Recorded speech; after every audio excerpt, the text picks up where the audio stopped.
Well, there are some interesting developments in the relationship between the U.S. and Ecuador.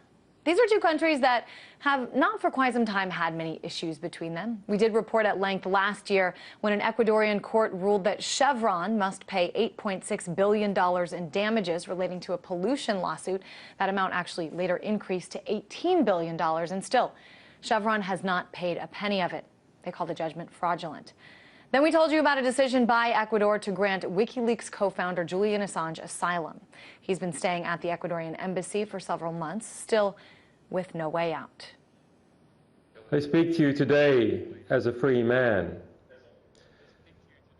because despite having been detained for 659 days without charge, I am free in the most basic and important sense.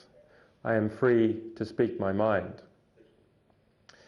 This freedom exists because the nation of Ecuador has granted me political asylum, and other nations have rallied to support its decision.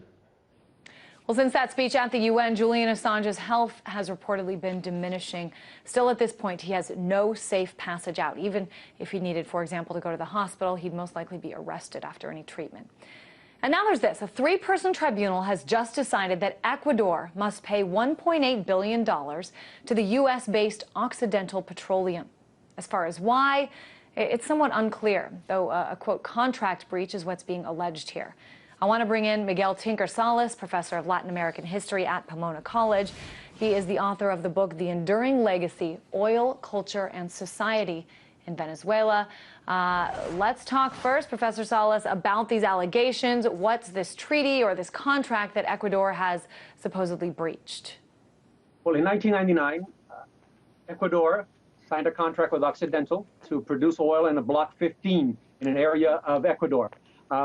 The Occidental company in 2004 decided to sell 40% or to transfer 40% of its interest in that block to a Canadian company.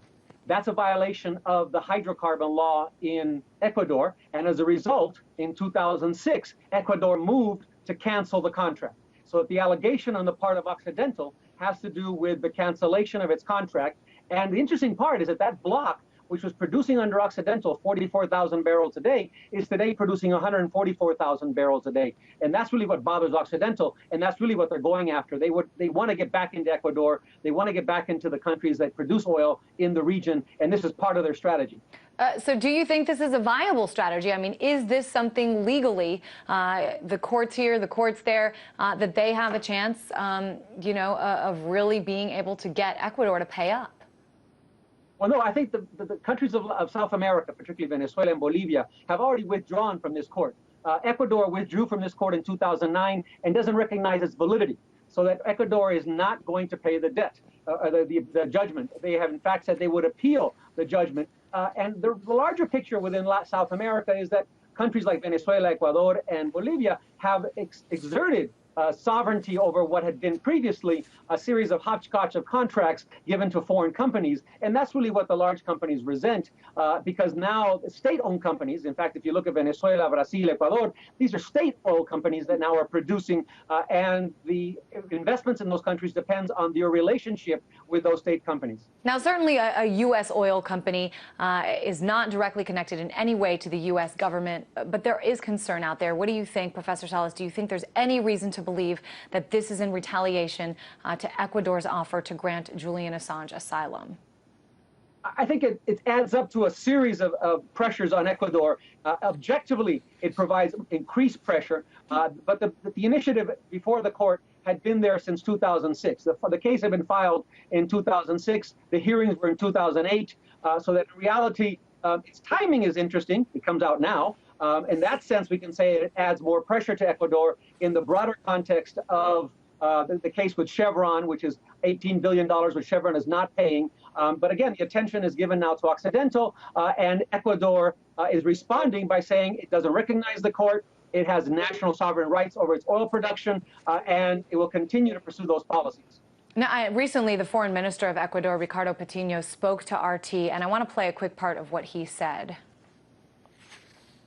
Washington and the U.S. is not our father or our teacher to punish us. We have the same rights as they do. Julian Assange is an example, a symbol of freedom of speech. But there are some countries which try to influence things and limit his freedom, and even oppress him so that he stops doing what he is doing. We want to make them understand that we're protecting freedom of speech, as well as a right to life and personal integrity. So he's saying Washington, the U.S. is not our father or our teacher. This is regarding, they feel they have the freedom to do whatever they want with Julian Assange. Why do you think he said this? Well, I think he said it very clearly because in the case of Assange, Britain was acting like an old colonial power. They said they would intervene in the Ecuadorian embassy. They said that they would withhold the right to do that anytime they wanted to. So in many ways, it's a response, not just from Ecuador, but from all the countries of South America who supported the case of asylum for Assange, that Britain has to respect the sovereignty of the Ecuadorian embassy, and it has to respect the sovereignty of decisions made around hydrocarbons and energy issues, the same way that Bolivia nationalized gas, Venezuela renationalized oil. Ecuador has done the same thing. All right. It's very complicated, but certainly we're going to keep our eyes on what's going on there. Miguel Tinker Salas, professor of Latin American history at Pomona College. Thanks so much.